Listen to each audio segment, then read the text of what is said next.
Hello, আসসালামু আলাইকুম। আশা করছি সবাই ভালো আছেন। আমিও আলহামদুলিল্লাহ ভালো আছি। আজকের এই দিনটির জন্য অনেক দিন ধরেই প্রস্তুতি চলছে। আজ ২০ সেপ্টেম্বর আমার মেয়ের অ্যানুয়াল প্রোগ্রাম স্কুলের। তো মোটামুটি কয়েকদিন ধরে প্রিপারেশন নিচ্ছিলাম। সে একটু নাচ করবে, আবার একটু গানও গাবে। তো নাচের জন্য ড্রেস কোড ছিল শাড়ি। তো আমরা তো খুবই এক্সাইটেড। তো এই হচ্ছে রুদ্রাণী, আমার মেয়ের বেস্ট ফ্রেন্ড। তো ওরা দুজনই নাচের মেয়ে, দুজনই নাচ শিখে এবং প্রোগ্রামে দুজন একসাথে দলীয় নাচ করবে আরও বন্ধুদের সাথে। তো এই তো রুদ্রাণী কিন্তু একটু আগে এসেই রেডি হয়ে গেছে, শাড়ি টাড়ি পরে। মাশাআল্লাহ, ওকে খুব কিউট লাগতেছে। সে খুবই প্রিটি গার্ল, তাকে দেখতে না খুব সুইট লাগে। আর সেজেছে, শাড়ি পরেছে, আরও বেশি সুইট লাগতেছে। তার ওই দিক দিয়ে আমার কন্যা হচ্ছে মাত্র সাজতে বসলো, আমরা একটু দেরি করে ফেলছি। তো এই যে দেখেন, রুদ্রাণীর আম্মুর কিন্তু সেই রকম বুদ্ধি মাথায়। সে মেহেদির কাজটা কী দিয়ে করছে জানেন? মার্কার দিয়ে। তো আমার কন্যাকেও লাগিয়ে দিয়েছে, সেই ব্যাপার। আর এদিক দিয়ে আমার কন্যা রেডি হচ্ছে ঘুমিয়ে ঘুমিয়ে। এত ভোরে সে কখনোই ওঠে না। আজকে একটু বেশি ভোরেই মা আমি উঠে গেছি। তারপর কোনো মতে একটু নাস্তা পানি খেয়ে বের হয়ে গিয়েছিলাম। তারপরে আবার দেরি করে ফেলছিলাম, এই হলো ব্যাপার। এদিক দিয়ে রুদ্রাণীর কিন্তু পায়ে আলতা লাগানো হচ্ছে। আর এই টুকিটাকি কাজগুলোর মা ওকে খুব ভালোভাবে হেল্প করছে।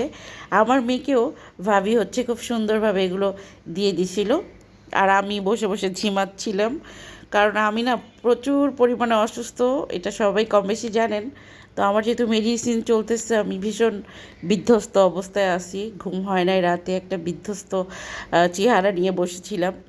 তো যাই হোক, তারপরেও আমি ভীষণ এক্সাইটেড ছিলাম, কারণ আমার মেয়ের একটা নাচের প্রোগ্রাম এবং সেটাতে শাড়ি পরে নাচবে।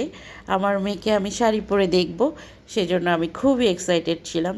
তো এই তো আমার কন্যারও কিন্তু প্রায় সাজা হয়ে গেছে, এখন শাড়িটা সেট আপ করতেছে।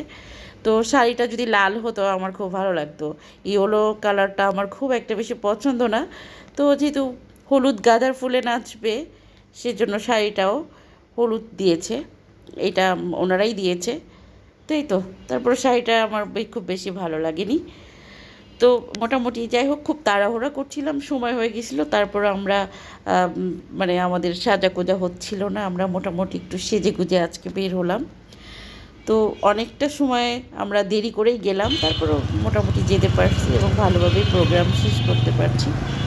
তো আমার আসলে শরীর ভালো না, আমি খুব বিধ্বস্ত অবস্থায় খুবই এক্সাইটেডমেন্ট নিয়ে যাচ্ছি। তো সেটাই আপনাদের সাথে শেয়ার করলাম। মেয়েকে নিয়ে কিন্তু আমি রিক্সায় করে চলে যাচ্ছি। আর ওর বাবা হচ্ছে ছোটোটাকে নিয়ে ওখানে জয়েন করবে। তো আমার ছোটো কন্যাও ওখানে গিয়েছে, বোনের প্রোগ্রাম দেখেছে, সেও খুব ভালোভাবে এনজয় করেছে। তো এই তো সব কিছু মিলে দিনটা বেশ ভালোই কাটলো। তো আপনাদের সাথে শেয়ার করলাম। সবাই কমেন্টস করে জানাবেন কেমন লাগলো আপনাদেরও। যদিও প্রোগ্রাম শেয়ার করলাম না, নেক্সট ভিডিওতে করব। তো এই তো মোটামুটি আমার মেয়ে কিন্তু স্টেজে উঠে গেছে নাচার জন্য। তো এই ছিল আমাদের ছোট্ট একটা ভিডিও। আল্লাহ হাফিজ সবাইকে।